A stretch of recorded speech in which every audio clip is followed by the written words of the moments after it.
Hello, I'm Dwight Norris of FishingNetwork.com, and today we're going to be talking about the fishing weekend. Now, for most fishermen, the weekend is the day that you finally get time to go fishing. Whether you've been waiting a week or a month or maybe a year, maybe you're here in the Northeast or somewhere north of, the center of the U.S., you have to deal with ice and snow and wind and frozen lakes and ponds. And when the spring season comes around and the bass are spawning, oh man, you want to get out there all the time. But like most people, like 99% or maybe even more, you have to get a job. If you don't have a job, and if you do have a job, you have to be at that job from 9 to 5. Got to make it ends meet. You got to put food on the table. You got to put a roof over your head. And if you have children, you have to pay for education. You have to spend that quality time. I approve of that, like anybody else would. And you have other priorities that are vying for your time. And all the while, you want to go fishing. But if you've looked around, you can look at this website here. This is YouTube, Fishing Weekend. You look up, and boom, what is it talking about? Oh, the fishing weekend trips. Come spend your whole weekend, like you actually have a whole weekend to do anything, and spend it, hunting and fishing, which is awesome. Awesome. But you have to plan.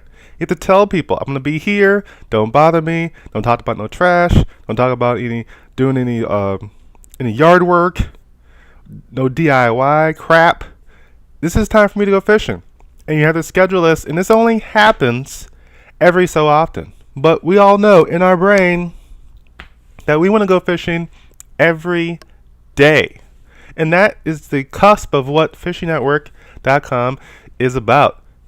Me trying to help you go fishing more often. Now, I'm waiting for the people to ask me more questions. Haven't seen too much. There's a couple of people that are interacting locally because they see that I'm local and I'm fishing in local waters. That's awesome. But the people I want to help are everywhere. People in their office jobs, people have forgotten that they're fishermen. I, for a very small amount of time, forgot I was a fisherman. And I was focused on getting my skills up at work, getting that promotion, getting that raise, working on the next job. Oh, isn't going that well.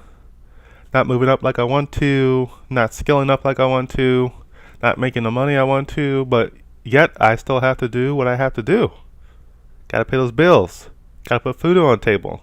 Gotta keep a roof over your head. And all the while, fishing just slips away. Becomes a distant memory. Something from your childhood, maybe. I remember my childhood. I fished almost every day. From right around 3 years old. Which, I've told before, in my previous videos, my son caught his first fish by himself at 2.5 years old. All I did was throw it out like 5 feet. I don't know if it was even that far. Big old bass, probably about 1.5 pounds, maybe 2. Snatched it and almost pulled him in. He managed to reel it in somehow, and since then he's been hooked. There's no better feeling than a fish pulling at your line, and you're reeling it in, and the joy, the fulfillment. When you catch that fish, you've done something for yourself, something that takes a lot of skill. And you've done it at such a young age. And you want to repeat that feeling, that joy, that elation, whatever you want to call it. It like releases endorphins or some kind of hormones that make you feel good. Somebody out there knows which one it is. I don't care which one it is, as long as it's the one that's good. I want more of those feel-good feelings. And every day that I don't get those feelings is a sad day. And for most people, that's at your job. You feel this on Sunday night, like it is right now. It's Sunday evening. And you're like, damn, I got to go back to work. I got to get my crap ready. I got to get my mind right. And I have to remember what the hell I was working on Friday and figure it out for the week. And I have to do all these other things as well. Did I get my fishing in this weekend? Sure. But once the weekend's over, there's 5 days. You're giving up 5 days and getting two. In what world, at least in business, would that work out? Would you ever give somebody $5 and for them to give you two? Doesn't make any sense. It doesn't add up. The math isn't correct. So what do you do about that? There's people out there, they're self-fulfilled. There's free fishing weekends. Why are they weekends? Because that's when they know people have time. Even people that don't even know you know that the only time you have to go fishing is on the weekend. It's built into society. Everybody, like a drone, like a robot, wakes up, gets their coffee, maybe has something to eat, say goodbye to their family. They get in the car, they get on some kind of transportation, they go to work. At some point, their brain clicks and they turn to a robot and they get their work done. Because by the end of the day, they don't know what the hell they did. And then they go right back on that little gravy train called transportation and go right back home. And then they're back at their house wondering what the hell just happened. Another day gone by, unfulfilled because it's unfished. Now I say unfished because you're a fisherman and you want to go fishing. So your day isn't fulfilled because you haven't fished. Just like mine wasn't. And I solved that problem, and it was so simple but so intricate all at the same time. And it really hit me like a slap in the face. So much so that I actually did slap myself in the face a little when I thought about it for 5 minutes more about what the hell have I been doing over the last couple of years instead of doing this. I work in the Boston business district. I was over there. Now I'm a little further in, but it doesn't matter. I'm still right next to the river instead of just the ocean and the river.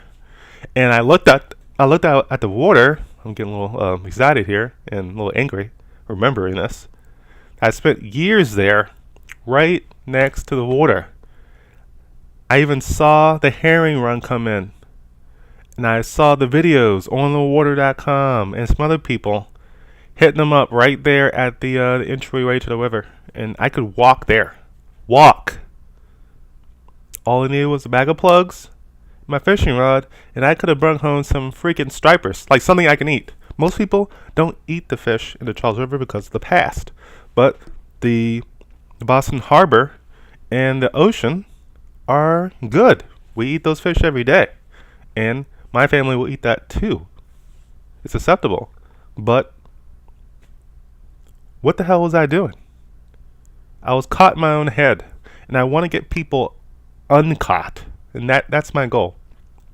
So, I brought this page. It isn't that relevant, but it's basically the topic of the day.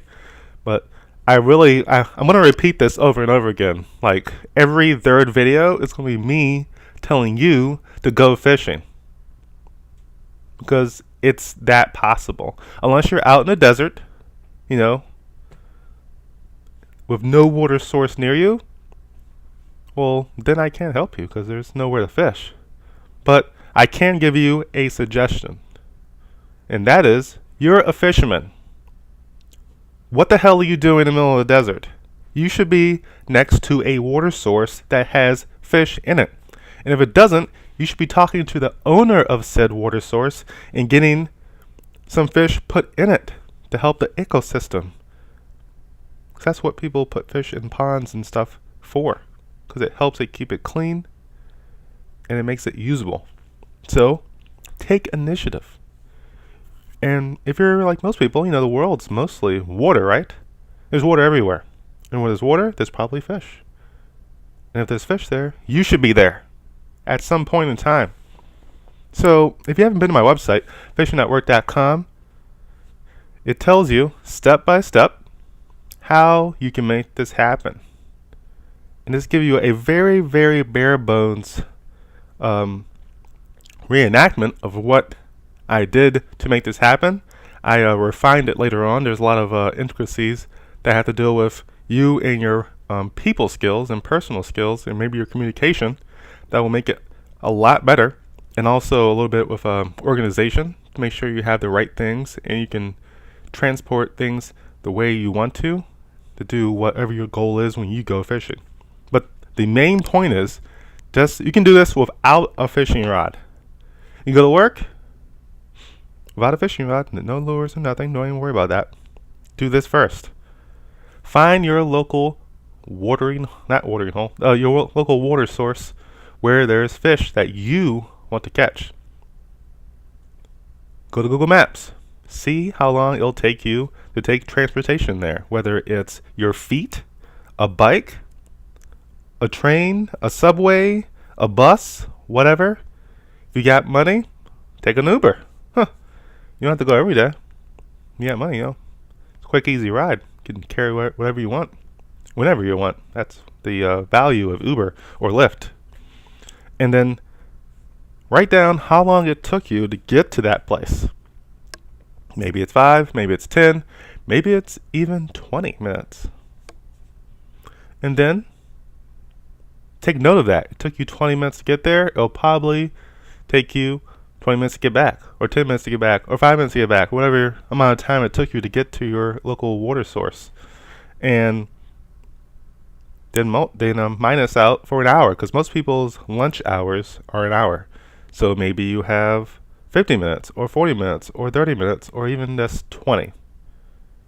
You know just as well as I how many fish you can catch in that area where you are going fishing in that period of time.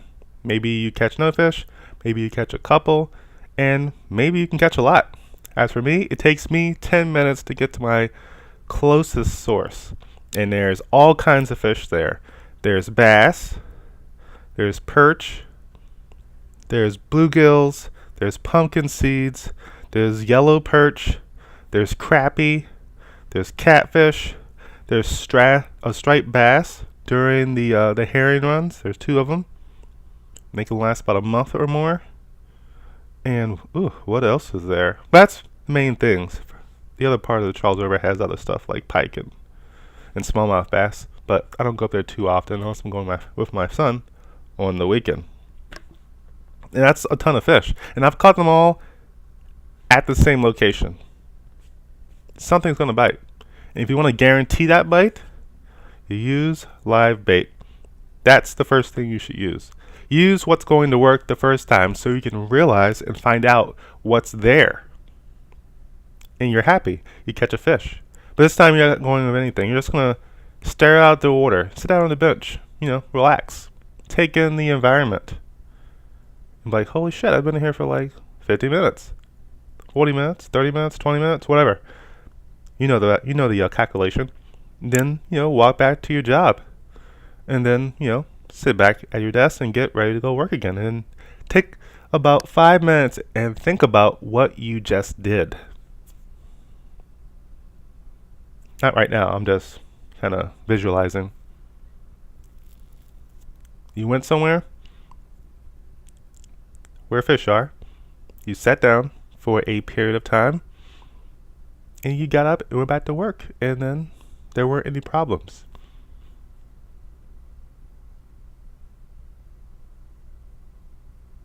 How does that make you feel?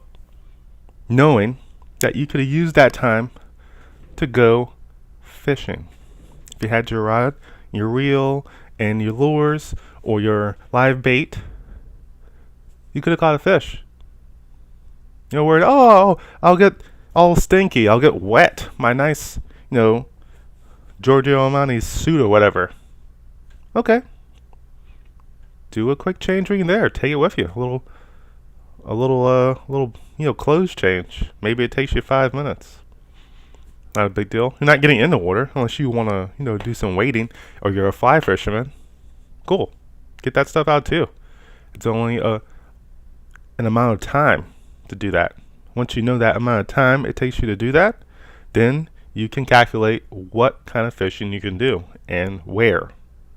You have to figure out what you can do before you worry about what you can't do. This is why everybody says, if you didn't try, what the hell do you know? You're just talking shit. So just try it. Don't that'll never work. What are you talking about? That's stupid. Oh, what if I get in trouble? What if somebody's watching me? What if the boss, that like from what's that show? Like The Office or Office Space, the movie, and your boss is always staring over your shoulder all the time. One, if there's somebody like that, you need to get the fuck out of there. It's a crazy boss. Helicopter, like a helicopter parent, helicopter boss. That's the last freaking thing you need in your life. Somebody doing that. If you have somebody like that you're working for, cut your losses immediately and find new employment. It will make you feel that much better. Just that will make you feel better. Forget the fishing. And there's somebody watching you who's not your boss, that's pretty freaking creepy. You might want to report them. Like, why are you all up in my stuff? That's not cool. Mind your own business. This is my time. It's your lunch hour, legally. You take it and you use it however you please. That is your right. You know your rights, right? Well, use them. Utilize them to your best effort. If you want to use them for fishing, go fishing. If you need to go to the store because your wife or whatever forgot something, need you to pick up some mayonnaise or some milk, boom, go to the store, get that, you bring it home, you're cool. Or do whatever you need to do. Go shopping. Go sit at a park bench and collect your thoughts. Go make a phone call somewhere. It's your time. Maybe you do that now. Maybe you don't. Maybe you just sit at your desk and fiddle around with your phone on Facebook or some kind of social media, or you're watching some kind of video or something. All the while wondering why you don't have time to go fishing. Okay, I think I've rambled on about that enough at the moment. I might bring it back up though by the end of this video. So let's look at this.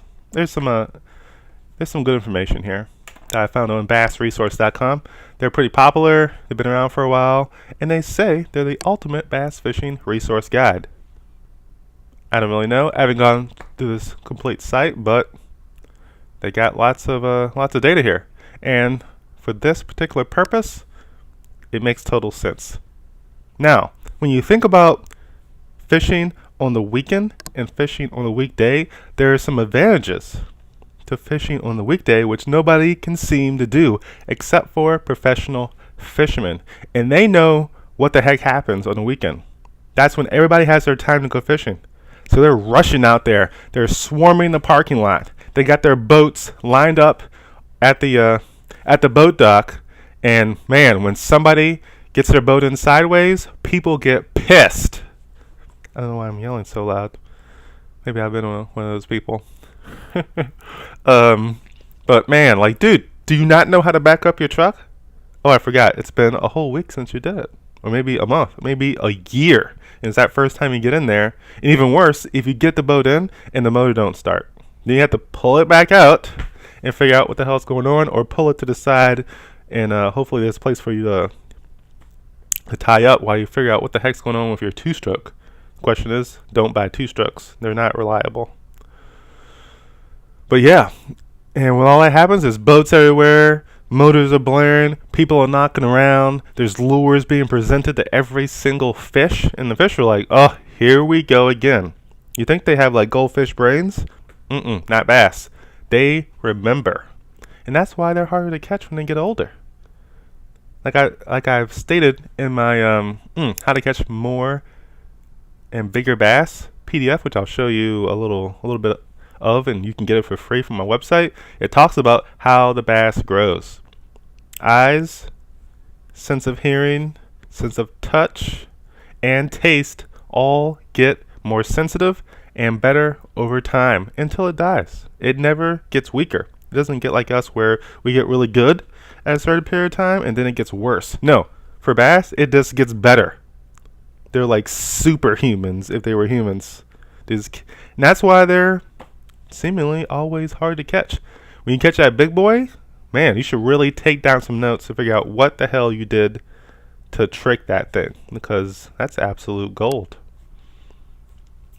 So back to this. Let's read this here. I think it's right here. I'll just read it. Anyone who fishes on weekends and weekdays knows bass are schizophrenic. Bass Club anglers, the professionals, often catch bass like crazy during the weekdays, but struggle when they fish on the weekends, especially when competing in tournaments.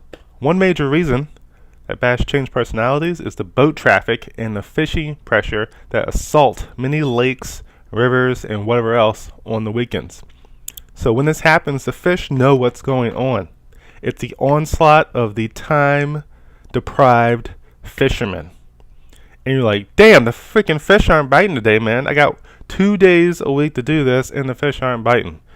Guess I'm going to have to switch over to a live bait or something else. Or find a little cubby hole where nobody's going. My secret spot. There really isn't a secret spot. Not really. There's an underfish spot.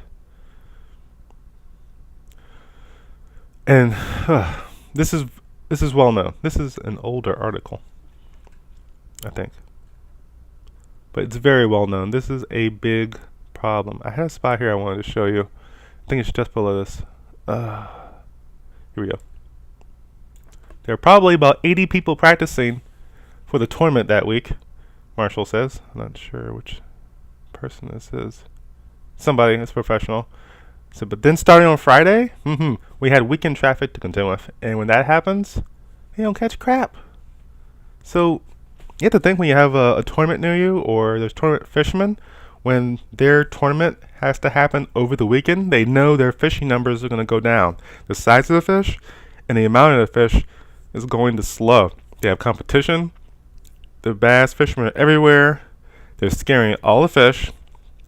And also they're so time deprived and in a rush, they have no respect for the tournament anglers or anybody else out there. They're like, this is my time. I'm going to have time to waste with you. I'm going to roll up right beside you, cause waves, damn near flip your boat, run over your fishing line right where you were fishing at, and you had that fish like, he bit twice, and then you know his third time you're going to get him. Next thing you go, some idiot flies in front of you, and you want to punch him in the face.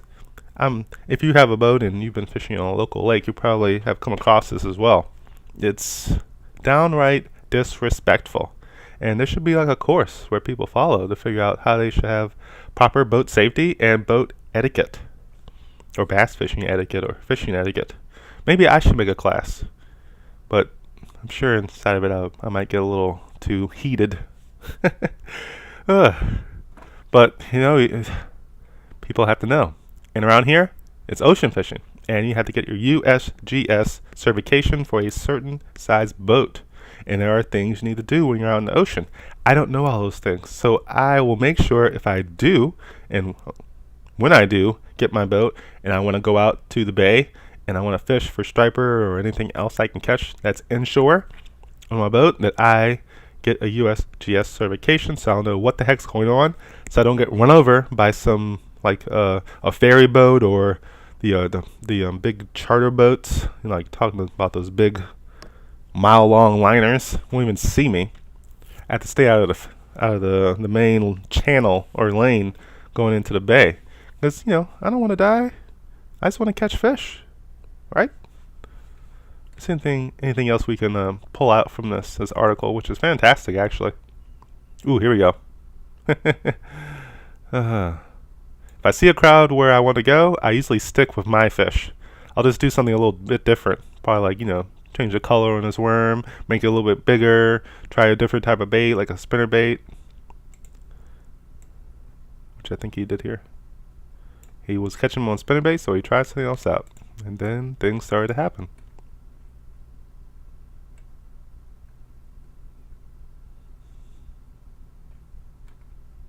The problem with fishing offshore on the weekend is boat traffic. I guess this is out in the ocean. Oh, here we go. I was just talking about this. If he can find bass on offshore structure, Marshall believes he has an advantage on the weekend. He claims that many anglers don't know how to fish offshore.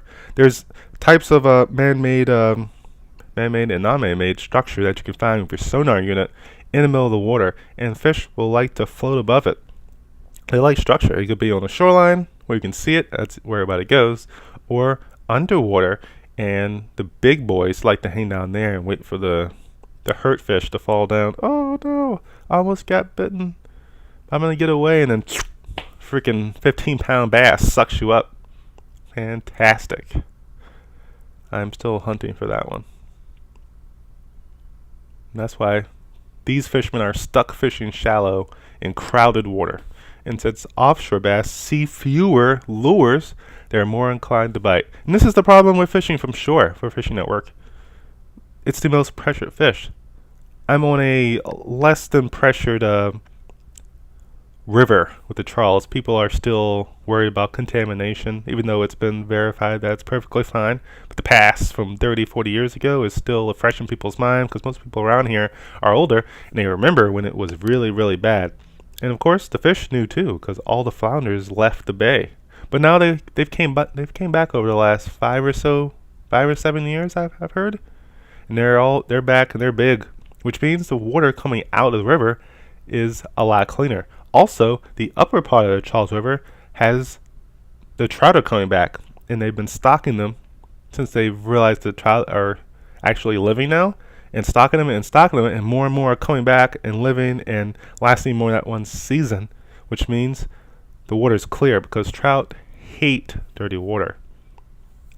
So, I wouldn't drink it, but for fishing, it should be fine. You should be able to eat the fish. Unless it's, there's like mercury thing. That's nothing to do with the river. But make sure you check out your local water quality. It's not professional. It's actually a government body that governs the water quality. But yeah, as you've seen, I'm very upset with the thought of fishing on the weekend, or waiting to do something on the weekend, or TGIF. Every time I hear it, it just pisses me off. I'm like, woo, TGIF, do I? I'm like, I don't give a crap about Friday. This sucks. I'm living my life for 2 days. This sucks. And you should think the same thing. At least think about it. Think about it long and hard. What are you doing? How are you going to solve this problem? The problem of, I'm not fishing enough. I want to go fishing more. And if you're looking for a solution, I have one. I believe it's good. I believe it's just. I believe it will give you the amount of fishing you need to subside all of that anger and that rage of getting in that mess called the boat traffic extravaganza of the time-depraved fishermen. Where the fish just stop biting so much, and you really have to work hard to find places where people aren't. Ugh. And let me show you where that is. It's at fishingatwork.com. I made this site myself. It's not fantastic. I'm a web developer, self-trained, but there's better people out there than me. But it works. All you have to do is look at this. When I say leave work and go fishing, I don't mean like quit. I would have said quit. I don't mean that. You leave work during lunch and you go fishing. Simple as that. I mean, that could be the whole book. Let's go fishing. Simple as that. That's all you want to take from this? Cool. This video was successful. Go out there, try what I just said, and get your fishing on. Simple. We're 28 minutes into the video now. If you don't get it yet, getting a little worried, but I'm going to keep going. All you have to do is click this button, get taken to this page. You say, yeah, I don't fear my boss. I don't want to worry about the wife when I'm fishing, and I like simple processes. So I'm going to click here to get my free PDF. You put in your email address, and you get sent the data right in your email. All you have to do is verify your email address that you're a real person and not a robot, because there's a lot of those roaming the internet trying to steal all your information. And then boom, you get your PDF. Simple as that. You follow along. It's 10 steps. You do it. You try it. You love it. And you keep doing it. Maybe every day, maybe 4 days, maybe 3 days, maybe 2 days. Crap, even one weekday is enough to change your life. When you feel and realize that you can do this, you'll start honing your own, special way of doing it. I can help you out if you need help. If you need like a little counseling or some coaching, throw me an email. We can do a video chat or whatever. It's cool. I'll help you out. It's not a problem. I want more people to go fishing and be happier, because there's so many unhappy people out there. So the least I can do is help people that are like me, fishermen, that are 9-to-5ers and want to go fishing, and they can't find a way to do it more than on a weekend when everybody else is out there. And maybe you don't have a boat, and you go to we go to the Charles River and canoe place, and it's packed full of people. It takes me a half an hour just to get the canoe or a boat, or the boat's gone, no more boats, got to get the canoe. I don't feel like paddling. And you got to pay, I don't know, almost enough to get you could have bought a canoe in 2 trips on like Craigslist, and you get it for an hour or 2, and then you're done. Day done. It costs too much. You can't be spending all the money that you work so hard for those 5 days just so you can fish for one day, hopefully with some family members, and have some fun, and then that your whole week of fishing is over in that small amount of time. But what if you could do it every day? This can do that. So let's go back here. I'm gonna send this back to the home page. We're gonna take a look at this. Boom, here it is. A 10-step process to go fishing at work PDF. Improve your life. Here's the intro, got the time research, prepare to fish, transportation, what to do, lunchtime, you start fishing, returning, what you need to do, you're at work, the realization that what you just did is what you just did, and then going home. And then there's the whole thing, hey, you don't have to do this just at lunch. If your time variable works out, you can go before or after, depending on what your day is like. Maybe you don't have a family, but you still have to work 9 to 5. We have a lot of time before and after work too that you're utilizing in certain ways, and maybe you could just spend more time fishing. You don't have to be like me and go crazy and use up every bit of your time to go fishing.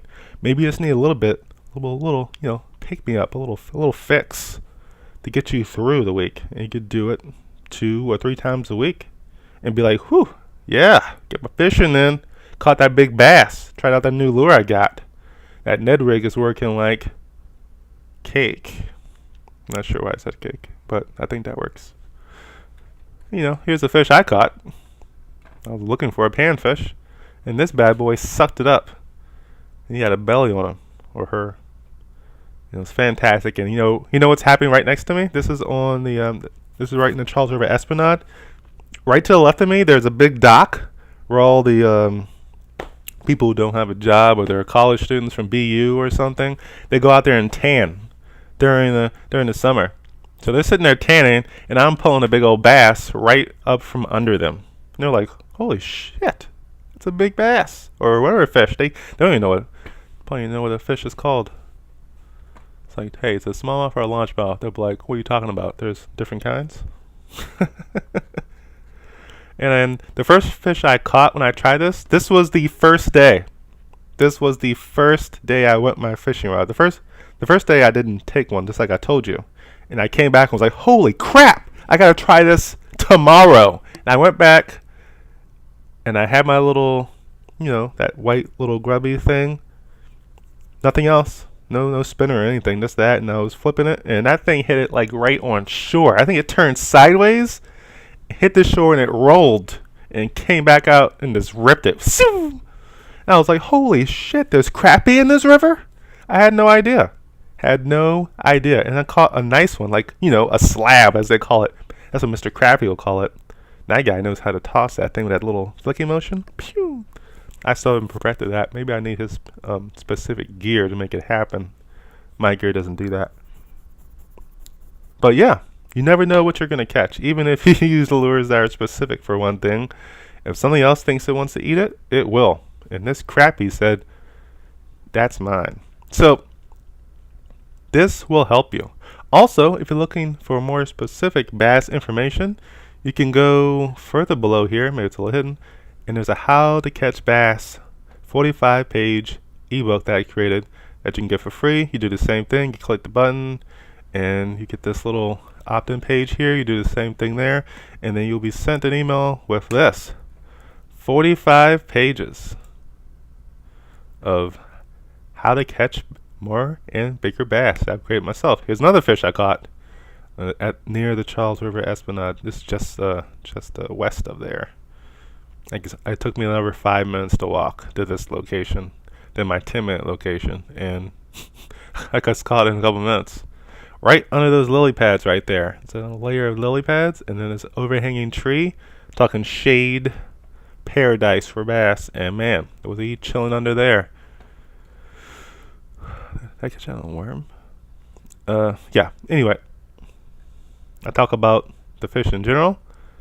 And you heard me talk about how everything grows and gets better. Each one of these sight, sense, hearing, they all get bigger and better. Bigger eyes, better smell. Can't get bigger ears. It's really its lateral line, and there's an inner ear as well. They both work in successions, which I talk about in this section. How to use topographic maps. Talking about different types of water sources, lakes, ponds, marshes, swamps, rivers, tidewaters. And you have your techniques for fishing with the different lures, the different types of live bait, 'cause that's very important depending on where you are. Environmental factors, the spawning phases, and here's the environmental factors, and my final thoughts.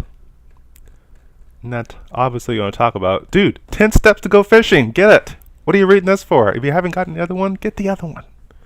It's free. Take it. Read it. Consume it. Use it. And that's the end of this show. So, thank you for coming here. And I hope you got something from it. Specifically, you don't need to fish on the weekend because the weekday provides more days and more fun with less stress and more hungry fish. The pros have said it, and you should take that information as a mind, like a blow your mind information. You may have known this, but never really thought about it. The fish are pressured during the weekend.